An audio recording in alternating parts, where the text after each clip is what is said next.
ሰውየው ሳይለወጥ ከፈቃድ እስራት ነፃ ሳይወጣ ማመን አይችልም። እንዴት ያምናል? ከፈቃድ እስራት ውስጥ ነፃ ያልወጣ ሰው እንዴት ሊያምን ይችላል? ኦፍኮርስ አያምንም። ስለዛ ከፈቃድ እስራት ነፃ ሲወጣ ሳይመልታነስሊ በዛው ሰዓት ማለት ነው ያምናል የሚል ነገር ነው። ስለዛ ያመነው ከፈቃድ እስራት ነፃ ስለወጣ ነው። ከፈቃድ እስራት ነፃ ባይወጣማ ማመንም ባልቻለ ነበረ። ምክንያቱም የሉትራን የእምነት መግለጫዎች ላይ ምን አይነት ነገርን ስላየን አንድ ሰው ከዚህ ከፈቃድ እስራት ነፃ ሳይወጣ ወይም ዳግም ሳይወለድ በፊት በጎ ነገር ምንም ሊገኝበት አይችልም ስለተባለ በጎ ነገር እንዲገኝበት እግዚአብሔር ምን ማድረግ አለበት? ፈቃዱን መፈወስ አለበት። የሰውየውን ፈቃድ ነፃ ማውጣት አለበት። ስለዚህ አሁን የሰውየውን ፈቃድ ነፃ ያወጣል። ከዛን ከሆነ ደቂቃ በኋላ ያምናልም አላልኩም። አሁን ይሄ ቴምፖራል ስለሚሆን እንደዛ አይደለም ያልኩት ኦርደሩ። በአጭሩ ሰውየው እግዚአብሔር ማለት መንፈስ ቅዱስ ምን አይነት ስራ ይሰራል? ሰውየውን ከፈቃድ እስራት ነፃ ያወጣል። ምን ስላደረገ? ሰውየው ስላመነ ነው። በፍጹም በማመኑ ምክንያት አይባልም አይደል? ይባላል። ቆይ መጀመሪያ አይባልም ብዬ እየደመደምኩ እንዳልሄድ በማመኑ ምክንያት ነው ከፈቃድ እስራት ነፃ ያወጣው ተብሎ ይነገራል። ዳዊት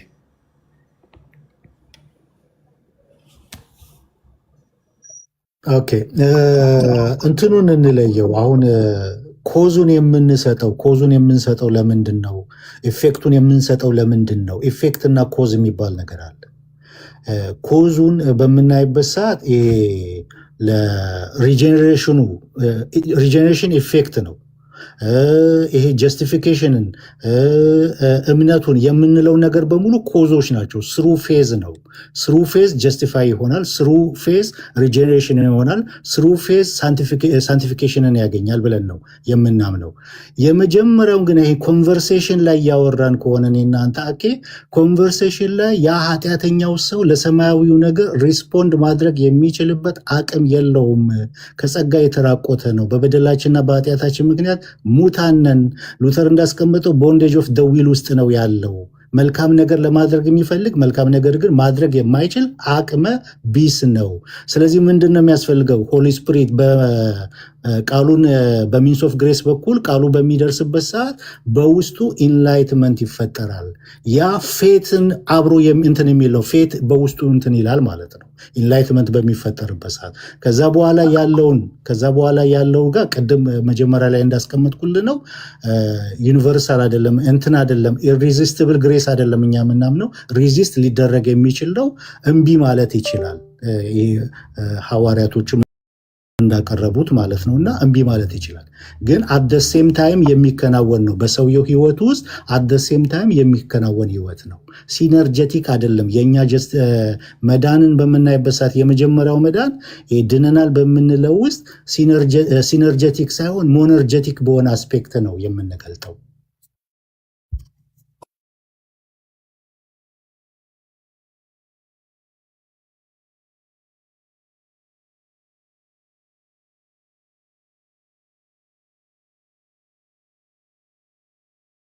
አይነት የፈቃድ ትብብር ከሌለ ኮንቨርዥን ላይ ምንም አይነት የፈቃድ ትብብር የለም ማለት ምንም አይነት እምነት የለም ማለት ነው። ይሄ ግልጽ ነው አይደል? ኮንቨርዥን ላይ ወይም መለወጥ ማለት ከፈቃድ እስራት ነፃ መውጣት ማለት ነው። ከዛ ከፈቃድ እስራት ከቦንዴጅ ኦፍ ዘ ዊል ነፃ መውጣት ላይ ነፃ የወጣ ነው እምነት ስላለን ነው ወይም አስቀድሞ እምነት በእኛ ዘንድ ስለታየ ነው የሚል እምነት አለ ወይ? ወይም ይሄ ኮዝ ወይም የነፃ መውጣታችሁ ምክንያት እምነት ነው ተብሎ ነው የሚነገረው። የኮንቨርዥን ምክንያት ከኮንቨርዥኑ በፊት እምነት ኖሮ ቴምፖራል ባይሆን ራሱ ሎጂካል በሆነ መልኩ ፈቃዳችሁ ነፃ ሳይወጣ በፊት ማመን እንዲችል ተደርጎ ነበረ። ያው ፈቃድን ይፈልጋል። በነገራችን ላይ እምነት ያለ ፈቃድ ስለሌለ አሁን ቀደም ከጁ ጋርም ስናወራ ነበር። ምን ሮቦት እኮ አይደለንም። እምነት ይሰጠናል። አዎ፣ ግን እምነት ሲሰጠን ግን እምነት በራሱ ምንን ይጠይቃል? መስማትን፣ ማሰብን። ይሄ ቀደም ኦግስትንንም የጠቀስኩት ለዛ ነው። ፕሪዴስቲኔሽን ኦፍ ዘ ሴንትስ ላይ ይህንን ነገር ያስቀምጣል። እምነት ምንን እንትን እንደሚል ቆይ አንዴ እንደው እዚሁ ላይ እያሳያችሁ ሊድ መሰለኝ ላወጣ ስልኩ ወደ ሌላ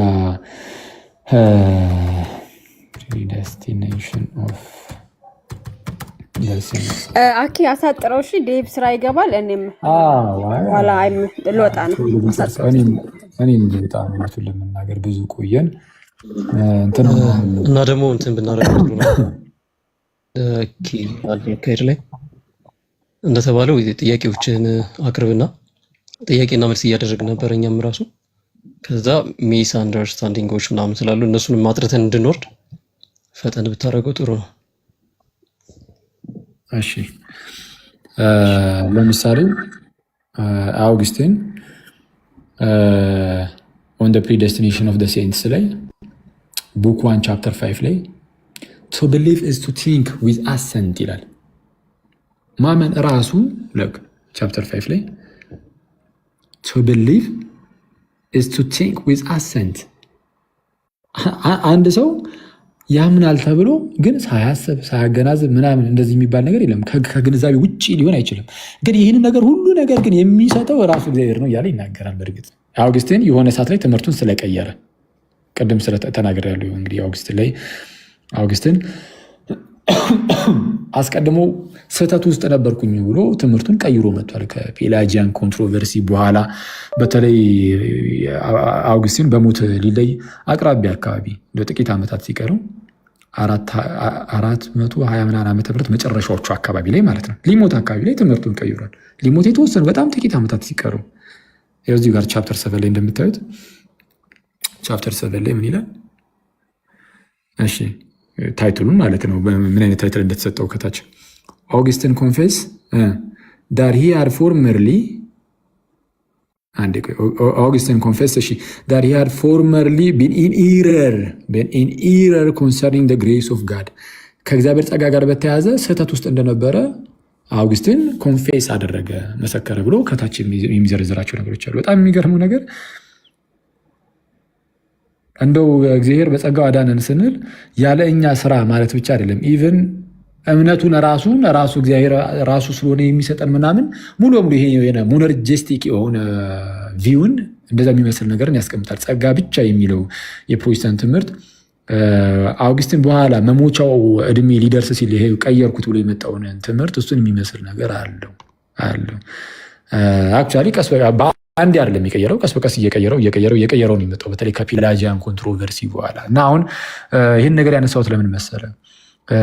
ምንድነው ራሱ አውግስቲንም እንደሚናገረው ከላይ እንዳሳየው ቱ ቢሊቭ ኢዝ ቱ ቲንክ ዊዝ አሰንት እንደሚለው ማመን በጣም በተመስጦ ሆኖ ማሰላሰልን ምናምን ይጠይቃል፣ መገንዘብን ይጠይቃል። የሞተ ሰው ደግሞ እንዲህ ማድረግ አይችልም። እምነትን ምንም እንኳን እግዚአብሔር ቢሰጥ አውግስቲንም እኮ እንደዚህ እኮ ነው የሚያምኑ እምነትን በቃ እግዚአብሔር እንደሚሰጥ አይነት ነገር አድርጎ ነው የሚያስቀምጠው። ኦፍኮርስ ግን እምነትን እግዚአብሔር ይሰጣል ማለት ቅድም ጆ እንደተናገረው የሆነ እንደ ሮቦት ሆኖ እንቀበላለን። ሮቦት ነን ማለት አይደለም፣ ዝም ብሎ የሚጫንብን ነገር አይደለም ብሏል። ስለዛ እምነት ምንን ይፈልጋል ከተባለ ከፍቃድ እስራት ነፃ መውጣትን ይፈልጋል። ስለዛ አንድ ሰው ወደ እምነት ከመጣ ካመነ ያዘው፣ አመነ ማለት አገናዝቧል ማለት ነው። ለማገናዘብ ከዚህ ከፈቃድ እስራት ነፃ መውጣት አለበት። ስለዚህ ኮዙ የሚሆነው ከፈቃድ እስራት ነፃ መውጣት ነው። ይሄ በጣም ግልጽ ይመስለኛል። እሱን ነው እየተናገርኩ ያለሁት ዳዊቴ።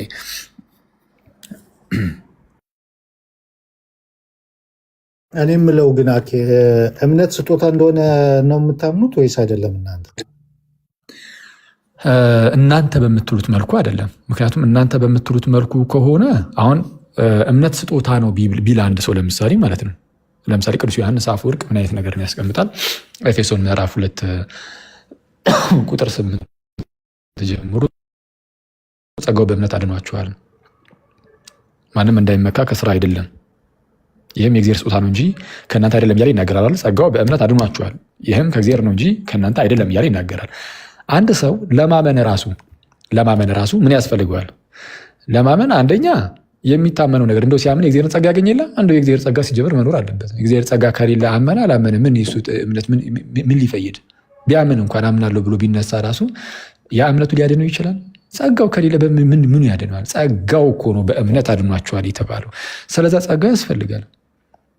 እንድናምንም ደግሞ ይህን ነፃ ፈቃድን የሚሰጠን ራሱ እግዚአብሔር ነው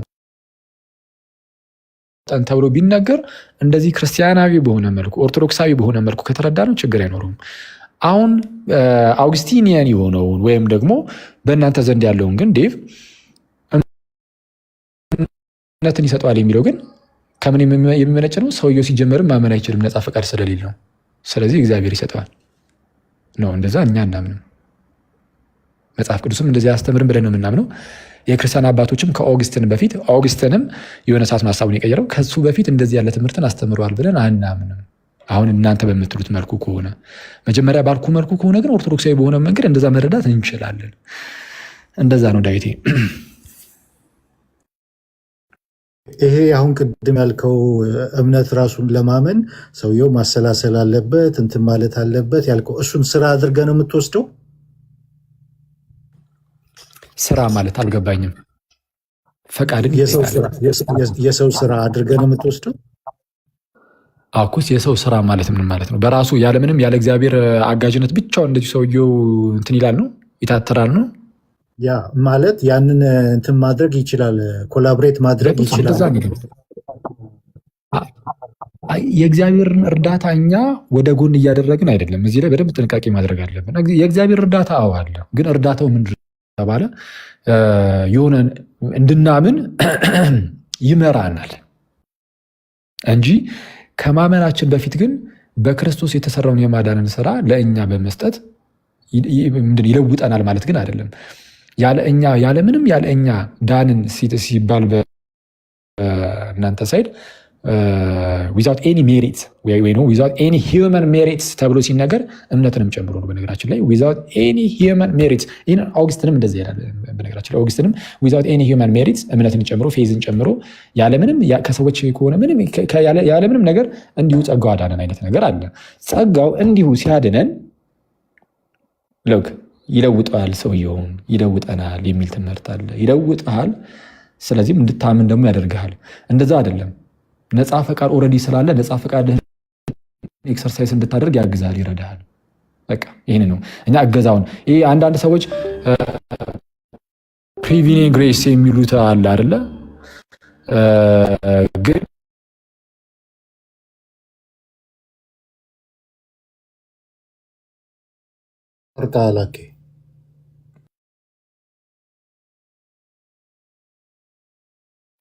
እዚህ ጋር ግን እንትን ብንል ጥሩ ነው።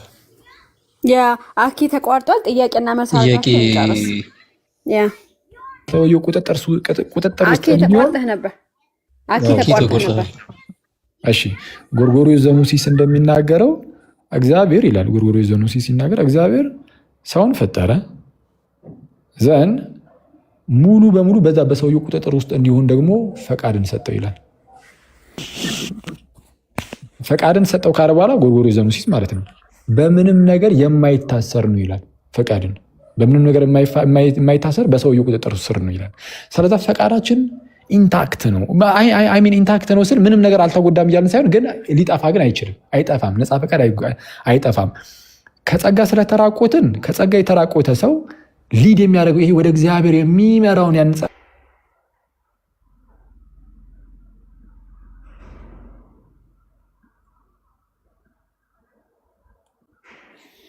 አሁንም ተቋርጠ ሀላኬ ነው። እኔ ጋር ብቻ ነው የተቋረጠው። ዴቭ ጥያቄ ነው ወይስ እንዲያስረዳ እንትን ብለው ነው? አይ ጥያቄ ጠይቄው ነው። አሁን እነሱ አንደኛ እምነት ስጦታ ነው ብለው አያምኑም ወይ? አይ እናምናለን አለ። ሁለተኛ ደግሞ ይሄ ሰውየው ማሰላሰል አለበት እንደዚህ መወሰን አለበት ብሎ ሲል ያንን ስራ ሰውየው ይሄ ኃጢአተኛው ሰው ኮላብሬት ማድረግ የሚችልበት አቅም አለው ብላችሁ ነው የምታምኑት ብዬ የጠየቅኩት። እንደዛ ብለን አናምንም ብሎ እያስረዳ ነው። እኔ ግን ሲመለስ ግልጽ ብታደርጉት ስራ የቆየሁት ልክ ነው። ዴቭ የጠየቀው በጣም ሜን ኮሽን ነው። አንደኛ ፊልጵስዩስ 2:8-8 ቅድም ሲናገር እምነት ራሱ እምነት ስላለን ነው ጸጋው የመጣው ሲል ጸጋን እግዚአብሔር የሚሰጥ እምነት ግን የራሱ አድርጎ ነው የተናገረው። አንደኛ ቤተክርስቲያኒቱ እንደዚህ ነው የምታምነው ወይ? የእምነት አንቀጻችሁን አሁን በዚህ ጉዳይ ላይ የት ማግኘት እንችላለን? አሁን እኛ የተነቦ ነው የእነሱን ግን የእምነት አንቀጻቸው መሆኑ ከየት እናገኛለን? ቆይ አንዴ አኬ እንትን ኔትወርክ ነው አኬ ራስን የወጣው ፖዝ ሆነ ነበር አልሰማንም። እና ገስት ላክል ኢንቫይት ያረኩ ነው እየተቀበልክኝ አይደለም። ውጣና ከቲክታክ ወጣ ከቲክታክ እንደገና ግባ። አኬ ኔትወርክ ነው። እሺ ቀጥል አኬ። ሁለተኛው ደግሞ ያለ ፕሪቪነንት ግሬስ ፍሪ ዊል አለኝ ብሏል። ይሄን እምነት በራሱ ፍሪ ዊል ነው ያለ እግዚአብሔር በራሱ ፍሪ ዊል ነው ያገኘው እምነትን ወይስ እግዚአብሔር ነው የፈጠረለት የሚለውን ቢያደርግልን። ቅድም ግን እምነትን ግሬስ ሌላ እምነት ደግሞ ከራሱ ይሄም ከእግዚአብሔር ነው ሲል ጸጋው በእምነት ስለዚህ እምነት ወረድ ያለን እያለ ነውና በቤተ ክርስቲያን ውስጥ እምነት ከራሳችን ነው የሚል አንድ የቤተ ክርስቲያን አባት ቢገልጽልን። ሁለተኛ ደግሞ ያ እምነት ያለ ምንም የእግዚአብሔር ጸጋ ኤኒዌይ ያለ እግዚአብሔር ጸጋ የተደረገ ነገር አለ ወይ በእምነት ውስጥ? በቃ ሲጀምር እኔ እምነት አለኝ እኔ ፍሪ ዊል ያለኝ አኬ በኋላ ማጠቃለያ ስለምትሰጡ አሁን ከአኬ ጋር እንጨርስ። ከሐዋርያው ጋር አኬ ውጣና ግባ። ኢንቫይት ሳረገህ እንትን አይልም እንደ ጆ አይ እኔ ምናልባት እኮ ማጠቃለያ ስጥና አኬ ይውጣ። እንደዛ ይሻላል አይሻልም? በኋላኛ እናጠቃለን ከዛ ዘጋለሁ። ኖ ጆና ዴቭ እንዲጠይቁት እግረ መንገዳቸው ነው። እኔ በመሃል ስለምዘጋው ኦኬ አንቺ ገባ ግን እየሰማን አይደለም ሲያስቸግረኝ ነበር። ያ ወጥተህ ግባ አኬ ወጥተህ ግባ። ከቲክታክ ውጣና እንደገና ግባ። ኢንቫይት ተደርገሃል ግን እየገባህ አይደለም። እኔ በቃ ከዛኛ እናውራ። ሼልፊክስ ሰላም በሉን። አኖኒና ሼልፊክስ ዮ ደህና ነው ወይ? አንቾ ዴቭ አኬ ሁላችሁም ደህና ናችሁ? ሼልፊክስ ሰላም ሼልፊክስ ደህና ነን። እንኳን ደህና መጣ። እሺ ከአኬ ጋር ጨርስ መጀመሪያ ከዛ ሼልፊክስ ሰላም ብያለሁ። የጠፋ ሰው ሰላም ብያለሁ። አኬዋ እግዚአብሔር ይመስገን ደህና ነኝ በጣም። እሺ ኔትወርክ ነው ምንድነው? እኔ እኮ ራሴን ወርጂን ያገኘው አይ ቲንክ ኔትወርክ ነው። ኦኬ እየሰማን ነበር መጨረሻ ላይ። እኔ ደግሞ ኦኬ እሺ ምንድነው አንቺው ናት ምንድነው ብዬኩ እሺ ምን እያልኩ እንደነበረ እንግዲህ ምን ላይ እንደተቋረጠ ባላግም በቃ ብቻ ባጭሩ ግን ስለዛ ሰውየው ዳግም ከመወለዱ በፊት ወይም ከኮንቨርዥኑ በፊት ሊያምን ይችላል። በፈቃድ ስርዓት ውስጥ ሆኖ ማለት ነው። ገና ከፈቃድ ስርዓት ነፃ ሳይወጣ በፊት ማመን ይችላል ወይ ለሚለው ጥያቄ ምን ላይ ደርሰናል? አይ በፈቃድ ስርዓት ውስጥ እያለ አስቀድሞ ያምናል እያለን አይደለም። ግን ኮንቨርዥኑና የመለወጡ ማለት ነው ወይም ከዚህ ከፈቃድ ስርዓት ነፃ መውጣት ዳግም መወለድም እያለ ይጠራዋል ፎርሙላ ኦፍ ኮንኮርድ ላይ። እሱና እምነት አንድ ላይ እኩል የሚመጡ ናቸው የሚል ነገር ተነግሯል። ከምን አንጻር? ከጊዜ አንጻር። ቴምፖራል ኦርደሩ እንደዚህ ይሁንና ሎጂካል ኦርደሩን ግን ስንመለከተው ከሪፎርሙዱ የተለየ ነገር የለውም ነው እያልኩ ያሉት። አሁን ጆርዳን ኩፐርም እዛ ቪዲዮ ላይ ዳይቴ እንግዲህ ካስተዋልከው ካየው ወደ መጨረሻ ላይ ኮንክሉድ የሚያደርገው ልዩነት እንደሌለው በማስቀመጥ ነው ኮንክሉድ ያደረገው መጨረሻ ላይ ያጠቃለለው። እና ምንድነው እኔም እያልኩ ያለሁት ሰውየው በፈቃድ እስራት ውስጥ ሆኖ ከዚህ ከፈቃድ እስራት ነፃ ሳይወጣ ቦንዴጅ ኦፍ ዘ ዊል የሚለውን ነው የፈቃድ እስራት እየተረጎምኩ ያለሁት። ከዚህ ከቦንዴጅ ኦፍ ዘ ዊል ወይም ከፈቃድ እስራት ውስጥ ነፃ ሳይወጣ በፊት ማመን የማይችል ከሆነ ለማመን ከዚህ ከፈቃድ እስራት ነፃ መውጣት የሚያስፈልገው ከሆነ መንፈስ ቅዱስ ደግሞ ወደ ሰውየው መጥቶ ከዚህ ከፈቃድ እስራት ነፃ ሲያወጣው ምንም ከሰውየው ካልተጠበቀ ምንም እምነትም ፈቃድም ምንም ካልተጠበቀ እንግዲያውስ ሎጂካል ደግሞ አለው ሰልሷል ሎጂካል የሆነ ኦርደሩን ከተመለከት ነው ሰውየው ያመነው ከፈቃድ እስራት እግዚአብሔር ነፃ ስላወጣው ነው መንፈስ ቅዱስ ነፃ ስላወጣው ነው የሚል ይሆናል። ቴምፖራል ሳይሆን ሎጂካል ኦርደሩ ማለት ነው። ይህን ነው እያስቀመጥኩ ያለሁት ዳዊት። ለሌሎቹም እንዳልይዝባቸው እኔ ለሌሎቹ ለመልቀቅ ቅድም የጠይቄ ነበር። እሱን እየመለስክ ነው የተቋረጥከው እና አልመለስከውም። እሱን ከመለስከው በጣም የሚያግባባን ይመስለኛል። የእናንተን ስታንድ የኦርቶዶክስን ማለት ነው። ከዛ ስታንድ አንጻር ስለሆነ አሁን አንተ የምትናገረው ምንድን ነው የጠየቁ ሁለት ጥያቄ ጠይቄያለሁ። አንደኛ እምነት ስጦታ አይደለም ብላችሁ ነው ወይ የምታምኑት የሚለውን ጠይቄያለሁ። አንድ ያዝልኝ።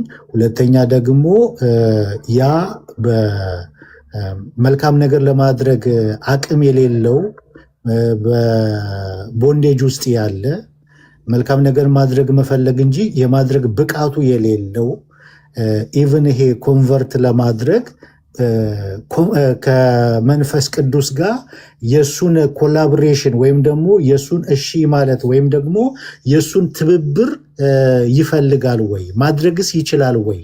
ያንን ለማድረግ በዚህ በመጀመሪያው ስቴፕ ራሱ ለማድረግ አቅም አለው ወይ? ጉልበት አለው ወይ የሚለውን ጠይቄ ነበር እና ያንን ከመለስከው ሌላውን ከሌሎቹ ጋር መቀጠል ይቻላል። ግናለሁ እንትን ቅድም መልሼ ነበረ እና ለካ ተቋርጦ ነበር ማለት ነው። እኔ በቃ የታወቀኝ እዚህ እየሰማችሁ እንደነበረች ግን ችግር የለውም ደግሞአለሁ። ወጥቼ ነው በነገራችን ላይ እያወሩ ያሉት ዋይፋዩ እያስቸገረ ነው መሰለኝ። ስለዛ በዳታ ገባሁኝ። ዳታ ደግሞ ውስጥ ላይ ስለማይሰራ ወጥቼ እንግዲህ እያወራሁ ነው ማለት ነው። እንደሚሰማችሁ ተስፋ በማድረግ ልቀጥል። እምነት የሚሰጥ ነው ወይ እግዚአብሔር ነው ወይ እምነትን የሚሰጠው ላልከው ቃሉ አይደለም።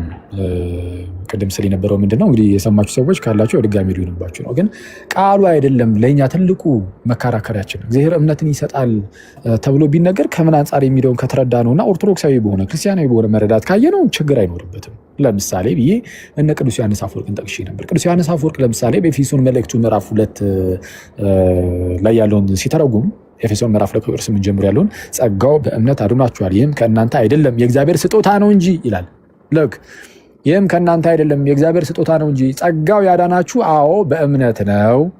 እዛው ላይ አክቹዋሊ ቅዱስ ዮሐንስ አፈወርቅ ነፃ ፈቃድን ያነሳል። ያው ነፃ ፈቃድማ አለ ይልና ግን ደግሞ ይህንንስ እንደዚህ እንዲሆንስ ያደረገው ማን ነው? ራሱ እግዚአብሔር አይደለም? እግዚአብሔር አይደለም ይሰጠን? አዎ እግዚአብሔር ይሰጠን። ከምን አንጻር? ለምሳሌ ጸጋው በእምነት አድኗችኋል አይደል ያለው። የሚያድነው ይህ ጸጋ ባይኖር ኖሮ እኛ አመንን አላመንን ልንድን እንችላለን? በፍጹም አንችልም። እምነት ከንቱ ይሆናል። የሚያድን ጸጋ በሌለበት እምነት ምን ዋጋ? ማለት ሊያድነን ይችላል? በፍጹም። ስለዚህ እንደዚህ አይነት እምነት እንዲኖረን እምነት አሁን በሐዲስ ኪዳን መጥቷል ብሎ እንደተናገረው ገላትያ መልእክቱ ምዕራፍ 3 ላይ ቅዱስ ጳውሎስ ሕግ እንደ ሞግዚት ሆኖ አገለገለ ምን እስኪመጣ ድረስ ይላል። እምነት እስኪመጣ። አሁን ግን እምነት መጥቶልናል ይላል። አሁን ግን ምን መጥቶልናል? እምነት መጥቶልናል። ስለዚህ በሉ አይሁዳዊ የለ፣ የግሪክ ሰው የለ፣ ወንድ የለ፣ ሴት የለ፣ ጨዋ የለ፣ ባሪያ የለ፣ ሁሉም ሰው በዚህ በእግዚአብሔር ልጅ በክርስቶስ ኢየሱስ ይመን እንጂ ይድናል የሚል ታላቅ አዋጅ ተነገረ። ኦኬ። ስለዚህ አሁን ይህንን እምነት ሲጀመር እንድናምን ራሱ የሰጠን ወይም የፈቀደልን ማን ነው ከተባለ እግዚአብሔር ነው። ግን ለማመን ደግሞ ፈቃድ ይጠይቃል አይጠይቅም? ይጠይቃል። እምነት ራሱ ፈቃድን ይጠይቃል። አውግስትንም እንደተናገረው ማመን የሆነ ዊዝ አሰንት ቲንክ ማሰላሰልን ይጠይቃል፣ ማገናዘብን ይጠይቃል። አሁን እንደዚህ እንድናደርግ ግን መጀመሪያ እኮ ዳግም መወለድ አለብን። ዳግም ሳንወለድ እንዴት እንደዚህ እናደርጋለን የሚል ነገር ነው እየተነሳ ያለው። እኛ የምንለው ምንድነው? አዎ አንድ የሰው ልጅ ሞታል። አሁን ሁለተኛው ጥያቄ ስለሆነ ይሄኛው የሰው ልጅ በሞተበት ሁኔታ ውስጥ ሆኖ ሊያምን ይችላል አይችልም የሚለውን ወደዛ አልግባና በአጭሩ እምነትን እግዚአብሔር ይሰጣል ለሰው ልጅ ከተባለ ራሱ እኛ የምንረዳው እንዴት ነው? ኦርቶዶክሳዊ በሆኑ መረዳት እንደዚህ እንድናምን ይህ ነፃ ፈቃዳችንን ተጠቅመን እንድናምን እንኳን የሰጠን እግዚአብሔር ነው። ከዚህ አንጻር እንጂ ልክ አሁን በእናንተ ሳይድ እንዳለው እግዚአብሔር እምነትን ለሰዎች ይሰጣል ተብሎ ሲነገር በእናንተ ዘንድ ወይም በአውግስቲኒያን ዴፊኒሽን እንዴት ነው? አውግስቲኒያን የሆነው ማብራሪያ እንዴት ያለ ነው? እግዚአብሔር እምነትን ይሰጣል ሲባል ሰው ቶታሊ ዲፕሬቭድ ሆኗል። ማመን አይችልም። ነፃ ፈቃድ የለውም። ነፃ ፈቃድ የለውም። ስለዚህ ነፃ ፈቃድ ስለሌለው ማመን አይችልም። ለመንፈሳዊ ነገር ነፃ ፈቃድ የለውም። ለመንፈሳዊ ነገር ማለት ነው። ዝም ብሎ ነገር ሳይሆን ለመንፈሳዊው ነገር የሞተው በመንፈስ ስለሆነ ለመንፈሳዊው ነገር ነፃ ፈቃድ የለውም። ስለዚህም ማመን አይችልም። ማመን ስለማይችል እግዚአብሔር እምነትን ይሰጣል ነው። እንደዛ የሚል ትምህርት ከኦገስትን በፊት ያስተማረ ሰው አይቼ አላውቅም። የለም። ማመን ስለማይችል ሰውየው ነፃ ፈቃድ ስለሌለው እግዚአብሔር እምነትን ይሰጣል። እንደዛ ብለን አናምንም። ቢብሊካል አይደለም ብለን እናምናለን። መጽሐፍ ቅዱስ አይደለም ብለን ነው የምናምነው። አባታዊም አይደለም ብለን ነው የምናምነው። ግን ኦኬ በዚህ በውድቀት ውስጥ ያለው ሰውዬስ አሁን በእስራት ውስጥ ያለው ላልከው አሁን እኛ እሱን ቃል ብዙም አንጠቀመውም። አክቹዋሊ ይሄ ፈቃድ ስራት አንልም። ጎርጎርዮስ ዘኑሲስ እንደሚናገረው ጎርጎርዮስ ዘኑሲስ ምንድነው የሚለው ብያችኋለሁ። እግዚአብሔር ሰውን ፈጠረው፣ ከዛም ሙሉ በሙሉ በዛ በሰውየው ቁጥጥር ውስጥ እንዲሆን ደግሞ ፈቃድን ሰጠው ይላል። ስለዚህ ለሰውየው የተሰጠው ፈቃድ ሙሉ በሙሉ በዛ በሰውየው ቁጥጥር ውስጥ ይሆንና በምንም በእስራት ውስጥ ሊወድቅ የማይችል ነው የሚለው። ፈቃድን በእስራት ውስጥ ሊወድቅ የማይችል ይለዋል ጎርጎርዮስ ዘኑሲስ። ሰው በፈቃድ ውስጥ ማነው ፈቃድ በእስራት ውስጥ ሊወድቅ ስለማይችል እስራት የሚለውን ቃል ያዝ እናድርገውና እሱን ሉተር ነው በሰፊው የሚጠቀመው። እንዳጠቃላይ ሀሳቡ በቃ በአውግስቲን ከአውግስቲንም ብያቸዋለሁ። አውግስቲን ከመጀመሪያው ጀምሮ ትምህርቱ እንደዚህ አልነበረም። ቅድም በማስረጃ እንዳሳያችሁ የሆነ ሰዓት ላይ ነው ትምህርቱን አይ በፊት ስህተት ነበርኩኝ ብሎ የመጣው የሆነ ሰዓት ላይ ነው አውግስቲን እንጂ ቀደም ሲል ጤናማ ትምህርት ነበሩ ብለን እናምናለን። ማለት አትሊስት እንደው አሁን ሌላ የመከራከሪያ ነገር እንዳይሆን ማለት ነው ጤናማ ነው አይደለም የሚለውን ለጊዜው ያዝል አድርገው እሱ መወያያ ርዕስ እንዳይፈጥርብን አትሊስት እሱ ከሱ በፊት ከነበሩ አባቶች ጋር ምንድነው የሆነ ኢንሃርመኒ የሚሆነው ምንድነው የሆነ ምስስሎሽ የሚኖረው አውግስቲን ከነበረበት ጊዜ ወይም ከአውግስቲን በፊት ከነበሩ የአባቶች ትምህርት ጋር ወይም ከሱ ኮንቴምፖራሪዎች ጋር ማለት ነው የሚመሳሰል ትምህርት ያለው መቼ ነው ከተባለ እሱ አይ ትምህርቴን ቀይሬያለሁ ብሎ ከመምጣቱ በፊት ያለው ትምህርቱ ነበር። በኋላ ላይ ግን ቀይሬያለሁ ብሎ ሲመጣ እንዳለን በተወሰነ መልኩ እውነቱን ለመናገር የአውግስቲንን አሁን የሀሳቡን ቀይሮ መጥቷል ስል ደግሞ ሙሉ በሙሉ የፕሮቴስታንትን ትምህርት ይደግፋል እያልኩኝም አይደለም። አውግስቲን በጣም ብዙ ነገሩ ከፕሮቴስታንት ደግሞ በጣም ይለያል። በጣም በብዙ ነገር ደግሞ የሚለይባቸው ነገሮች ይኖራሉ። ግን እዚች ጉዳይ ላይ ግን በአውግስቲን ዘንድ ነው ይህንን የምናየውና እያልኩ ያለሁት እሱን ነው። እና ምንድነው አንድ ሰው ከወደቀ በኋላ በዛ በውድቀት ውስጥ ሊያምን ይችላል ወይ ከተባለ ሊያምን ይችላል። ምክንያቱም ግን የሚያምነው ግን ያለ እግዚአብሔር እርዳታ ምንም የእግዚአብሔርን እርዳታ አልፈልግም ዝም ብዬ ራሴ ለምን ይላል እያልኩኝ ሳይሆን እግዚአብሔር ሁሉንም ሰው መርዳት አለበት ሰው እንዲያምን ማለት ነው። ዳግም መውለድ ግን አይጠበቅበትም። ዳግም ውልደት የሚመጣው ከእምነት በኋላ ነው። ሰውየው ሲያምን ነው ዳግም የሚወለደው። ያለ እምነት ዳግም ልደት የለም ብለን እናምናለን። ዳግም ለመወለድ እውነተኛ ኮንቨርዥንን ለማግኘት ይሄ ኮንቨርዥን የሚለውን ከእናንተ አንጻር ካየነው ዳግም ልደትም እያለ ስለሚያስቀምጠው ዳግም ልደትን የሚያገኘው ሰውየው ሲያምን ነው። ሰው ያመነ ሰው ማን ነው? የሞተ ሰው ሊያምን ይችላል። አዎ ልክ እንዴት እንዳለው እዛ ይሄ አሁን ቅድም የተነሳው ኤፌሶን ምዕራፍ 2 ላይ በበደላችሁና በኃጢአታችሁ ሙታን ነበራችሁ አሁን ግን በጸጋ ድናችኋልና ያለ ይናገር የለ በጸጋ ኦኬ አንዴ በጸጋ ድናችኋል ይለና ዝቅ ብሎ እሺ በቃ ጨርሻለሁ። እዚህ ጋር በጸጋ ድናችኋል ብሎ ካለ ማለት ነው ሙታን ነበራችሁ ካለ በኋላ በጸጋ ድናችኋልና ካለ ይልና ዝቅ ብሎ ኦኬ ሙታን የነበሩ ሰዎች በጸጋ ድነዋል። አዎ በቃ መጽሐፍ ቅዱሱ ካለን አለን ሙታን የነበሩ ሰዎች በምንድን ሄዳኑት? በጸጋ በቃ መጽሐፍ ቅዱስ እንቀበሏለን። እስቲ ሸልፊክስ ሚዩት አድርጎ አንዴ ይቅርታ ወንድሜ። ሙታን የነበሩ ሰዎች በጸጋ ድነዋል ይላል መጽሐፍ ቅዱስ። አዎ ይላል። ይሄው ኤፌሶን ምዕራፍ 2 ላይ ለምሳሌ ቁጥር 5 ላይ እንደዛ ነው የሚለው። ስለዚህ እናምናለን እንቀበላለን። ትክክል። እሺ ሙታን በጸጋ ድነዋል። ሙታን በጸጋ የዳኑት ግን በማመናቸው ነው ወይም ደግሞ በእምነት በኩል ነው ይላልስ? አዎ ይላል። የቱ ጋር ጸጋው በምንድን ያዳናችሁ ነው ያለን? ጸጋው አድኗችኋል። ማንን? ሙታንን። በምንድን ነው ግን ጸጋ ያዳነን ይላል? በእምነት። ስለዚህ ጸጋ ያዳነን ለምንድን ነው? ስላመንን። እንዴ በቃ ይሄን ማን በግልጽ የምንናገር ጸጋ ብቻ የሚለው ትምህርት ላይ ጸጋ ብቻ የሚለውን ቃል ለምሳሌ እንቃወመዋለን። ቃሉን እንደ ቃል እኛ ችግራችን ከቃሉ አይደለም።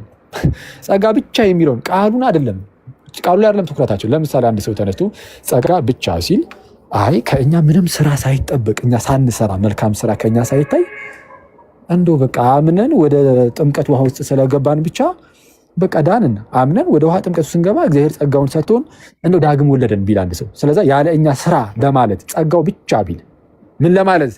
ያለ እኛ ስራ ያለ መልካም ስራዎቻችን ለማለት ጸጋ ብቻ ቢል ምንም ችግር የለበትም። ግን ጸጋ ብቻ ሲል ጭራሽ ያለኛ ፈቃድ ያለኛ እምነት ማለት ያለ ፈቃዳችን ሳናምን ያዳነን ለማለት ከሆነ ግን ያኔ ጸጋ ብቻ የሚለው ትምህርት ስህተት ይሆናል። ፕሮቴስታንቲዝም ደግሞ ሲነሳ ጸጋ ብቻ ስብከት አረገው የነሱ ጊዜ የነሱ ጊዜ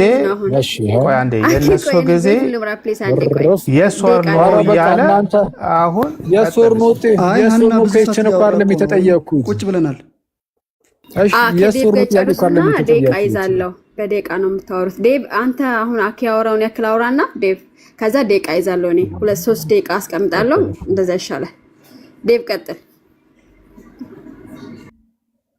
አይ እኔ የፈለኩት የነበረው እንደዚህ አጭር የሆነ መልስ እንደዚህ እምነት ብቻ ምናምን የሚለውን ይሄ እምነት ስጦታ ነው አይደለም የሚለውን የኃጢአተኛው ሰው ኮላቦሬሽን የማድረግ አቅሙ አለው የለውም የሚለውን አጭር መልስ ነበር የፈለኩትና አሁን አኬ የበለጠ እንትን አደረግከው፣ ኮንፊውዝ አደረግከው ልበል። ምክንያቱም እምነት ስጦታ እንደሆነ እናምናለን አልከኝ። ኦኬ ታስ ጉድ። ያንን ካልክ በኋላ ደግሞ ኃጢአተኛው ሰው ደግሞ ማመን ይችላል አልከኝ።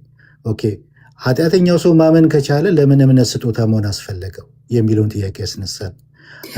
ጥያቄና ምን ታደርጉት? ደቂቃ ሊያዝላችሁ 5 ደቂቃ ጥያቄ ከዛ አጭር መልስ። እቺኛዋን ባጭሩ አሁን አኬ እንደ ቅድሙ ረጅም ሳይሆን ባጭሩ እንደዚህ ቢመልሰው ወደ ሌሎቹ ብዙዎች ስላሉ እኔ ብቻ ማያዝ ስለሌለብኝ ለሌሎቹ ድል ልስጥ። እቺኛዋን ግን ባጭሯ ቢመልሳት ብዬ ነው። አኬ ልድገምልህ። ሰምቼዋለሁ ዳዊቴ፣ ግን አሁን ቀደም ስናገር ዴቭ ምንድነው እምነት የእግዚአብሔር ስጦታ ነው ካልን ከምን አንጻር ከተረዳ ነው ብቻ ነው ብዬ ነበረ። ምናልባት ሰምተኝ ከነበር የሆነ ያስቀመጥኩት ነገር ነበር። ከምን አንጻር ካየ ነው ይሄ ኦርቶዶክሳዊ በሆነ መንገድ ብዬ ከምን አንጻር ካየ ነው ብቻ ነው ብዬ ነበረ። ከስራ አንጻር ካየ ነው ብለሃል። ከስራ አይደል ያልከው? ከስራ ነው ያልከው? አይ እምነትን እግዚአብሔር እምነትን ይሰጣል ከተባለ ጸጋ ብቻ የሚለው ላይ ነው። እሱም ጸጋ ብቻ የሚለው ላይ ከስራ አንጻር ከሆነ ነው። ግን እምነትን እግዚአብሔር ይሰጣል ብለን ከተናገርን የምንናገረው ከምን አንጻር ብቻ ነው ብያቸዋለሁ። አንደኛ ለምሳሌ እምነትን ራሱ አምነን እንግዲህ አምነን እንድናለን አይደል? ሰው አምነን የምንድነው የሚያድን የእግዚአብሔር ጸጋ ስላለ ነው። እግዚአብሔር ይህንን ራሱ አምኖ መዳንን ራሱ ያመቻቸልን እግዚአብሔር ነው። እግዚአብሔር ጸጋውን ባይሰጥ አለን ልጁ ኢየሱስ ክርስቶስን ባይሰጥ ማመን መዳን የሚባል ነገር የለም። 1000 ጊዜ ብናምን እንኳን ማመናችን መዳንን ያመጣል። ስለዚህ እምነት የመጣው በሐዲስ ኪዳን ነው። እስከዛ ድረስ ሕግ ነበረ። ገላትያ 3 ላይ እንደተነገረው ይቆ ጠቅሼ ነበረ። እንደዚህ ዳዊት ግን እንደዚህ እናደርገው ስለረዘመ እንደዚህ በቃ አጭር ስለሆነ የሚያስፈልገው እምነት ስጦታ ነው ብላችሁ በኦርቶዶክስ ታምናላችሁ አታምኑ? እሱን ነው እኔም እሱን ነበር እየተናገርኩ ያለሁት። እምነት ስጦታ ነው ብለን ከተናገርን የምንናገረው እናንተ በምትሉት መልኩ ሰው ነፃ ፍቃድ ስለሌለውና ማመን ስለማይችል እግዚአብሔር ነፃ ምንድነው እምነትን ይሰጠዋል በሚል መልኩ እንደዛ አንቀበልም። እኛን ትሆንና አኬዋ የእናንተን ብቻ እሺ በቃ አንዴ እሷን ልመልስ። እምነትን መስጠት የሚለው ሀሳብ አሁን የተነሳው በምን ምክንያት ነው ዳዊት? እናንተ ጋር እምነትም የእግዚአብሔር ስጦታ ነው እያላችሁ ነው። እምነት የእግዚአብሔር ስጦታ ነው ስትሉ ደግሞ ምን እያላችሁ እንደሆነ እናውቃለን። ከዛ አንጻር ነው ጥያቄው እየመጣብን ያለው። ከእናንተ አንጻር ከሆነ እንደዛ ብለን እኛ አንቀበልም አናምንም። ከእናንተ አንጻር እናንተ በምትሉት መልኩ ከሆነ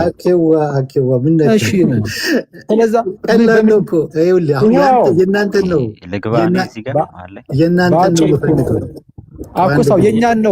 የእኛን እኮ ነው የመለስኩት። የእኛን ከእናንተ አንጻር ከእንደዚህ ሳትለው ኮምፓራቲቭ ቴዎሎጂ ሳሰራ ልክ የኦርቶዶክስን አቋም ብቻ እምነት ስጦታ ነው ብላችሁ ታምናላችሁ ወይስ አታምኑ? እንደዛ ከሆነ እምነት ስጦታ ነው የሚለውን ማብራራት ሊጠበቅብን። ምንድነው እምነት ስጦታ ነው ማለት? እንቀበላለን አንቀበልም እንድንል ምንድነው? እሱን አብራራለን። አየህ የምታብራራው አሁን የተነሳንበት በእናንተው ትምህርት አለ የተነሳ ነው። አሁን እናንተ በምታብራሩበት መልኩ ከሆነ እምነት ስጦታ ነው የሚለውን በዛ መልኩ ከሆነ እኛ አንቀበልም። ባጭሩ እኛ ስለራሳችን አንቀበልም እኮ ሰው የእኛ እምነት ስጦታ ነው የሚለውን የማንን ትምህርት? የእናንተን ትምህርት እኛ አንቀበልም። የእኛን ተው እናንተ እምነት ስጦታ ነው አሁንስ በቃ ይህ እኮ ግልጽ ነው። ቆይ አንዴ እኛን አይደለም የተባልከው። በእናንተ እምነት መሰረት እምነት ስጦታ ነው ወይስ አይደለም? የስ ኦር ነው? እሺ ሚዩት አድርገው አንዴ። እሺ እኔ እንግዲህ ይህ በጣም ለመረዳት በጣም ቀላል የሆነ ነገር ነው። የኔ መልስ እውነቱን ለመናገር ማለት ነው። በደንብ አድርጋችሁ ስሙኝ አንዴ። ጉድ እኮ ነው። እምነት ሁላችሁም ስሙ ጥያቄውን። እምነት ስጦታ ነው ወይስ አይደለም? በምን ትምህርት? በኦርቶዶክስ ትምህርት እምነት ስጦታ ነው ወይስ አይደለም? ኦኬ በኦርቶዶክስ ትምህርት እምነት ስጦታ ነው ወይስ አይደለም የሚለውን ለመመለስ አንድ ሰው ምን ማወቅ አለበት? ምንድነው እምነት ስጦታ ነው ሲባል ምን እየተባለ ነው የሚለውን ማወቅ አለበት የለበትም? አለበት። እንዴ ምንም ሳይታወቅ ዝም ብሎ በደመ ነፍስ እንደ አንድ ሰነፍ ሰው ማለት ይሄ የሰነፍ ስራም ስለሚሆንብን ማለት ነው። እምነት ስጦታ ነው የሚለውን ሳይረዳ አንድ ሰው ዝም ብሎ የኦርቶዶክስ ነው የኦርቶዶክስ አይደለም ካለ ይሄ ምን ይባላል? ሰነፍ ይባላል። እና ከዚህ ስንፍና ለመራቅ ምን እናደርጋለን? እምነት ስጦታ ነው ሲሉ ሰዎች ምንድነው ጭንቅላታቸው ውስጥ ያለው ካልን እምነት ስጦታ ነው የሚለው የራሳቸው ትምህርት ነው። ስለዚህ ስለራሳቸው ትምህርት እያሰቡ እምነት ስጦታ ነው የሚለውን እነሱን ትቀበላላችሁ አትቀበሉም ከሆነ ይሄው የራሳችንን ትምህርት ልናገር አንቀበልም። ስለራሳችን ትምህርት ይሄው አንቀበልም። ደግሞ አክቹሊ ይሰልሰዋል አንቀበልም። አትሰልሰው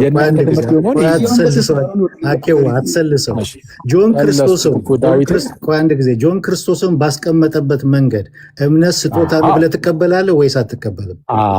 አየህ አሁን እንደዛ ነው። ቅድም እሱን ነው ያብራራውልህ። የስ ኦር ኖ ብቻ ሲሆን ክሊር አያደርገውም። አሁን ኦርቶዶክሳዊ በሆነ መንገድ እኔ ዮሐንስ አፈወርቅ በተናገሩት መልኩ ምናምን ሲሆን ግን እሱን እንቀበላለን። በቃ እዚህ ጋር ያዝልኝ።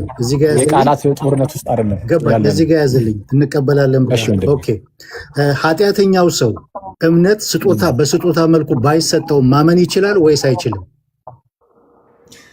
እሺ፣ ኃጢአተኛው ሰው እምነት በስጦታ መልክ ባይሰጠው፣ እሺ፣ ምን ማለት ነው? እምነት በስጦታ መልክ ባይሰጠው ማለት ነው እምነት ስጦታ ነው ብለናል አይደል? የራሳችን ተነጋገርን። በጆን ክርስቶስም አባባል እቀበለዋለሁ ብለናል። ከምን አንጻር ነው ታዲያ? ማለት ከምን አንጻር ነው እምነት ስጦታ ነው አሁን የሚለውን ከምን አንጻር ነው የምንቀበለው ብያለሁ። ቅድም ብለኸዋል፣ አብራርተኸዋል። ምንድን ነው ያልኩት? ቅድም ለኃጢአተኛው ሰው የሚሰጠው ስጦታ እንደሆነ ከጸጋ የተራቆተ እንደሆነ አይደለም። እንደዛ አላልኩም ዴቭ፣ ይቅርታ አድርግልኝ። እየተደማመጠን አይደለንም መሰለኝ። ዝም ብዬ ረጅም ስለሆነ የሚወራው በጣም ብዙ መቋቄው ረሳኸው። ኦኬ እሺ፣ ችግር የለም። ረጅም አድርጌብህ ምናልባት ረስተኸው ሊሆን ይችላል። እረዳለሁ፣ እሱን ችግር የለም። በዚህ ብሌም አላደርግህም።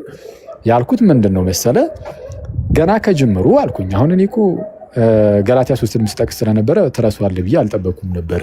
ሕግ እንደ ሞግዚት ሆኖ መጥቶ ነበር። አሁን እምነት ደግሞ መጥቶልናል ይላል።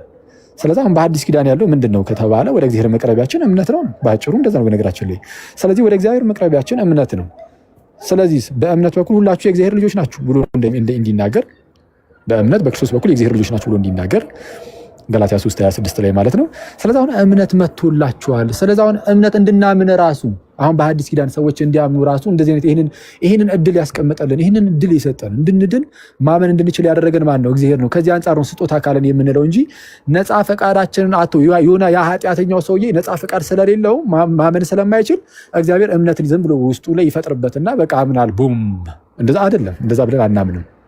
ወደዛ ሽፍት እያደረገ ስለሆነ ነው ዴቭ።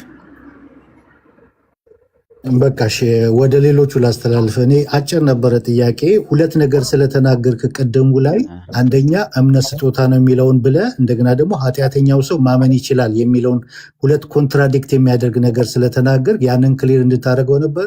በቃ ይቅርሽ። ወደ ሌሎቹ ለሌሎቹ ኮንትራዲክት አያደርግም ዳዊቴ። ሰውየው እምነት ማመን የቻለው ራሱ እግዚአብሔር እንዲያምን ስለፈቀደለት ነው። ስጦታ ነው ስንል ከዛ አንጻር ነው ብዬ አስቀምጬ ነበር። ስለዚህ አሁን እምነት ስጦታ ነው የሚለውን አስቀድመን ካልተረዳን ይሄ በአንተው መረዳት ውስጥ ሆነ ይሄ እምነት ስጦታ ነው የምትለዋን የእናንተን አስተምሩ ይዘህ ከሆነ የምትመጣው ለዛ ነው። ቅድም በእናንተ ከሆነ ነው እሱን አንቀበልም እያልኩ ስናገር የነበረው ለዚህ ነው። ለማንኛውም ግን ዳዊት እግዚአብሔር ያክብርልኝ፣ አመሰግናለሁ። አክባሪህ ነኝ ወንድሜዋ። ጌታ በነገር ሁሉ ይርዳህ ያግዝህ። የተረጋጋህ ሰውነ ምናልባት ደግሞ በንግግሮች ውስጥ ያልተገባ ነገርን ተናግሬ አስቀይሜህ ከሆነ በጣም ይቅርታ ጠይቃለሁ። ሌሎች ወንድሞች ደግሞ እዚህ ውስጥ ያሉ ደግሞ ይነጋገሩ፣ ያወሩ። ያው ብዙ ሰዓት እኔ አንዳንድ ጥያቄ ተቀበል። ቆይ ተቀበል ጥያቄ ከሸርፌክስ ከጆናታን አንዳንድ ጥያቄ ተቀበል። ከመውጣት በፊት ጥያቄ አላቸው። እሺ ይቀጥሉ። እሺ ግን ያው ዋናው ነገር እኮ አሁን እኮ እያወራን ያለነው እኮ የሉትራን ትምህርት ምንድን ነው የሚል ነው። ጭራሽ እኔው ተጠያቂ ሆኜ ቁጭ አልኩኝ። አይ አንቺ እሺ ኤኒዌይስ ከተባለ ይቀጥሉ። እሺ ዶ ቀጥል። ከዛ ሸልፌክስ ይቀጥላል። ጆ ጠይቀው ሸልፌክስ ቀጥል። ኦኬ እሺ ሸልፌክስ ቀጥል። እንግዲህ ይሰጥ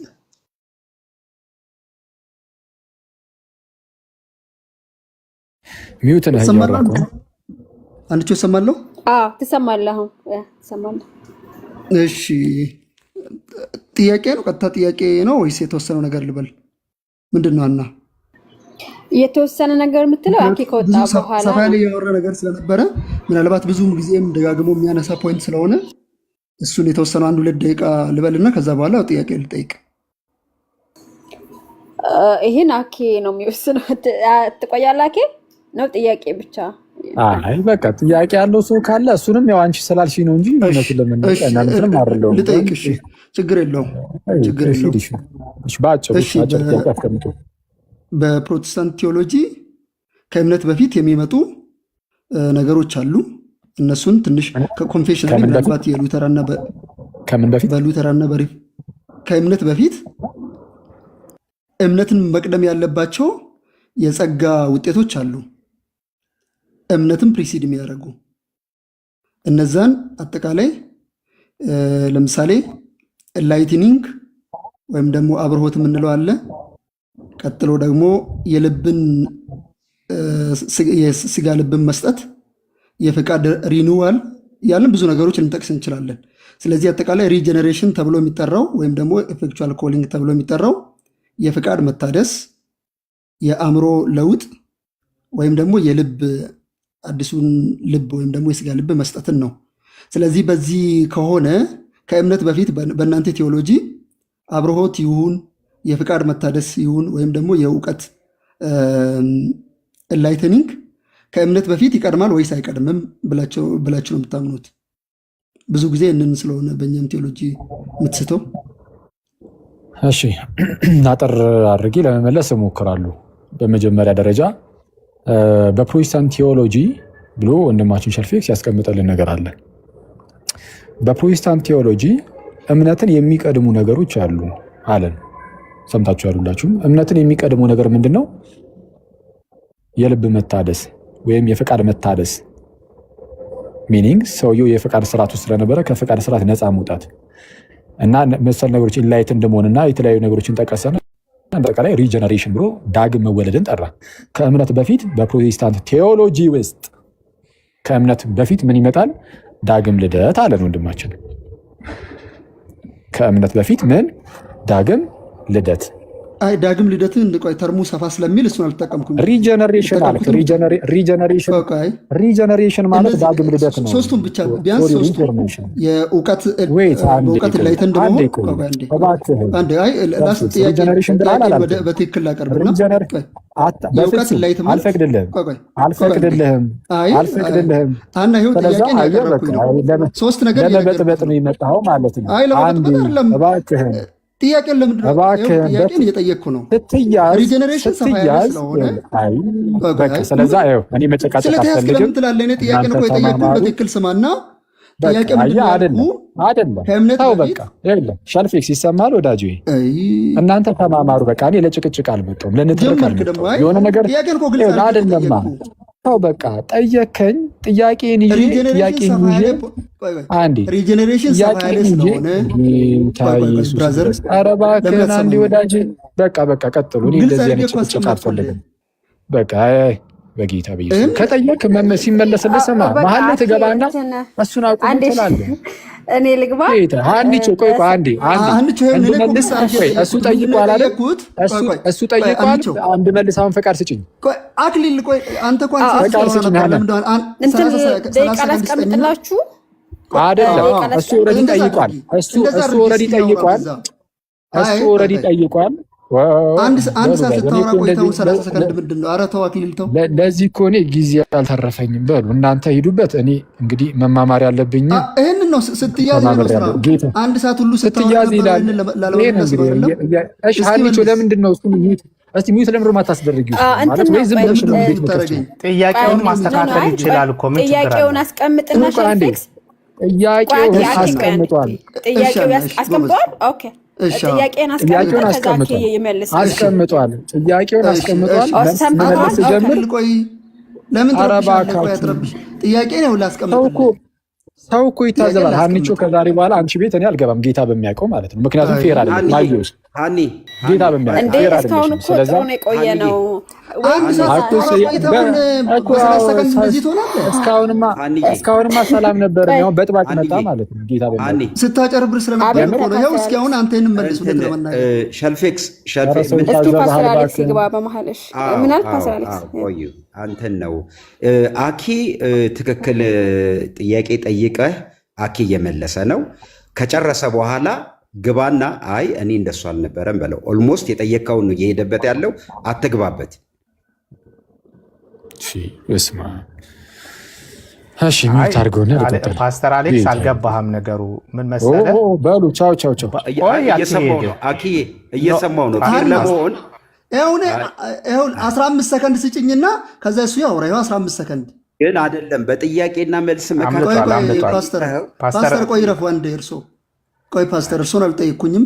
15 ሰከንድ ወስዳለሁ። ከዛ ሼልፌክስ አኬ ስለወጣ በቃ እንትን እናርጋ በቃ። ስለዚህ እኛ እናብራራና እኛ እናስተምር፣ ቁጭ ብሎ ይማር። እንግዲህ እናስተምር እኛ የፕሮቴስታንት ቴዎሎጂ ምን እንደሆነ በየጊዜው ሌሊትና ቀን እንዲህ ለማለት ነው እንደዚህ እያሉ ነው ከሚል ያው የእኛን ቴዎሎጂ እናስተምርና ቁጭ ብሎ ይማር።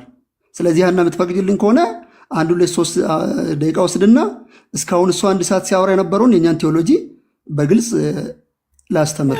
እሺ ቀጥል። እሺ ኦኬ ቀጥል ሼልፌክስ። እሺ ቴንክ ዩ። እስካሁን ሲወራ የነበረውን ነገር በደንብ አይታችኋል ብዬ አስባለሁ። ምንድነው ብዙ ጊዜ ወንድማችን የሚያወራው በፕሮቴስታንት ቴዎሎጂ ውስጥ ሪጀነሬሽን ከእምነት በፊት ይመጣል ብሎ ያምናሉ ሲል ነበር። ስለዚህ መጀመሪያ ላይ ይህንን ጥያቄ ይዞ ለሚመጣ ሰው 2 ነገር መጠየቅ አለብን ማለት ነው። በፕሮቴስታንት ቴዎሎጂ ሪጀነሬሽን ሲሉ ምን ማለት ነው? ቀጥሎ ደግሞ ከእምነት በፊት ይመጣል የሚሉት ነገር ምንድን ነው የሚለውን ነገር በትክክል መረዳትና ከዛ በኋላ እነሱ ማብራራት ይጠበቅብናል ማለት ነው። በፕሮቴስታንት ቴዎሎጂ መጀመሪያ ላይ ስለዚህ እነዚህ 2 ነገሮችን አብራራለሁ ማለት ነው። ሪጀነሬሽን ምን ማለት ነው? ቀጥሎ ደግሞ ከእምነት በፊት የሚመጡት ነገሮች ምንድን ናቸው የሚለውን ምናልባት በኮንፌሽኖቻችን በአንግሊካን ኮንፌሽን፣ በሪፎርምድ ኮንፌሽን፣ በሉተራን ኮንፌሽን የተቀመጠውን ፖይንቶች እናስቀምጥና ሁለተኛ ማንም ሰው መጥቶ እንደዚህ ነው እንዳይል ለማድረግ እሞክራለሁ ማለት ነው። ሪጀነሬሽን ሰፋ ያለ ማለት ዲፊኒሽኑ ሰፋ ያለ ነገረ መለኮት ነው ያለው ሪጀነሬሽን ሲባል። ምክንያቱም ሪጀነሬሽን ከጀስቲፊኬሽን ጋር ከሳንቲፊኬሽን ጋር ከኮንቨርዥን ጋር በተወሰነ መልኩ የሚያዝ ወይም ደግሞ አታችድ የሆነ ትምህርት ስለሆነ ስለዚህ እንደዚህ ነገሮችን መጀመሪያ ላይ ስንጠይቅ በደንብ ሀሳቡ ምንድን ነው የሚለውን ነገሮችን እናስቀምጣለን ማለት ነው። 1 በፕሮቴስታንት ቴዎሎጂ የምናምነው ሰዎች ሁሉ ኃጢአተኞች ናቸው ብለን እናምናለን።